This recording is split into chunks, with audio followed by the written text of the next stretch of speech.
Membuat burkong.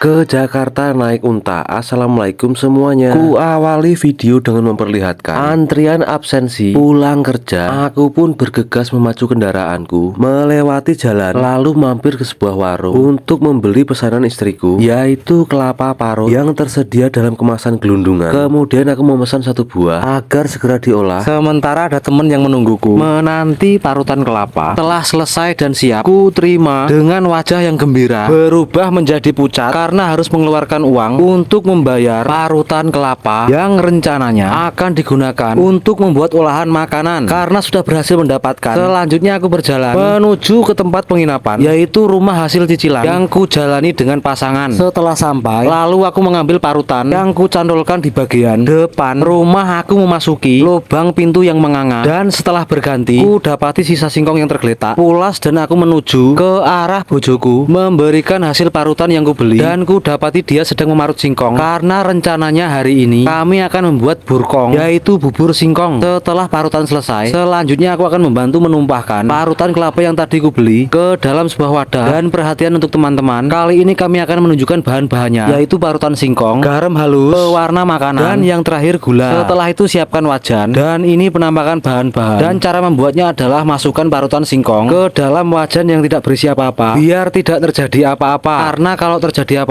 aku tidak mau menanggungnya. Selanjutnya kita masukkan garam halus tadi sebanyak 1 sendok makan, dan jangan lupa mencampurkan di atas parutan singkong. Kemudian kita campurkan lagi pewarna makanan, dan kali ini kita menggunakan warna hijau pandan. Tuangkan secukupnya sampai kira-kira cukup untuk membuat parutan singkong berubah warna. Dan proses selanjutnya adalah membuka tutup gula dan tumpahkan sebanyak 2 irus gula putih agar manis seperti aku. Selanjutnya tuangkan air ke dalam adonan ini sebanyak ceret kecil karena aku nggak paham takarannya. Dan yang terakhir nyalakan kompor. Kemudian kita aduk-aduk terus adonan ini sampai suatu saat nanti menjadi kental. Dan aku mengganti posisi istriku untuk mengaduk-aduk adonan ini hingga terlihat seperti ini agar adonan burkong ini tidak menjadi keras dan gosong. Hampir mirip dengan cara membuat jenang, yaitu harus sering diublek-ublek ketika sudah mulai mengental agar tidak mengerak di wajan. Dan akhirnya proses ini pun selesai. Oh iya teman-teman, waktu yang diperlukan dalam pembuatan burkong tidak ditentukan. Selanjutnya kita menuju ke area santan. Masukkan air ke dalam parutan, kemudian juga tangan untuk melakukan pemerasan agar air santan dapat dipisahkan ke dalam wadah yang disediakan, lalu ditumpahkan secara berurutan dan tidak bergantian, bahkan sampai muncrat-muncrat rakaruan. Dan setelah proses pemerasan selesai, selanjutnya tuangkan santan ke dalam wadah yang cukup tetapi tidak juga bak ataupun ember. Setelah itu masukkan sedikit garam halus agar santan tidak hambar. Yang terakhir adalah proses cicip-mencicip yang kali ini akan diwakilkan kepadaku karena aku sudah menunggu di belakang rumah sambil duduk di atas bangku. Tiba-tiba istriku mengelongkan sesuatu yang ku terima dengan rasa terharu, dan aku akan menikmatinya dengan mangkok terpangku. Mohon maaf ya teman-teman, dalam proses penjelasan membuat video masakan kurang pas dalam penyampaian karena aku masih kurang paham. Mohon dimaklumi dan dimaafkan agar aku tidak gentayangan mendatangi rumah kalian. Dadah.